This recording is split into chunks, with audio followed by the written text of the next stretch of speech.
Baik, adapun kegiatan hari ini adalah kunjungan visitasi venue daripada TD Popda yang dari Provinsi Aceh untuk melihat langsung bagaimana kelayakan venue yang sudah disiapkan oleh Pemda Aceh Timur terhadap persiapan Popda yang akan datang. Dalam kegiatan ini juga kita melibatkan pengcap-pengcap dari daerah-daerah untuk mendampingi TD dari provinsi sehingga kolaborasi antara provinsi dengan daerah itu benar-benar dapat.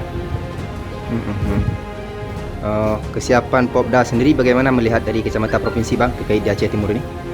Alhamdulillah kalau dari penglihatan saya dan juga teman-teman TD dari provinsi itu sudah sangat luar biasa sekali, di mana progresnya sudah dapat sehingga kita sudah dapat memfinalkan hari ini bahwa venue ini ditetapkan di A, di tempat A, di tempat B, di tempat C itu sudah kita bisa finalkan. Karena kenapa? Karena layout tempat itu sudah disiapkan semua dan progresnya itu sudah berjalan dengan maksimal.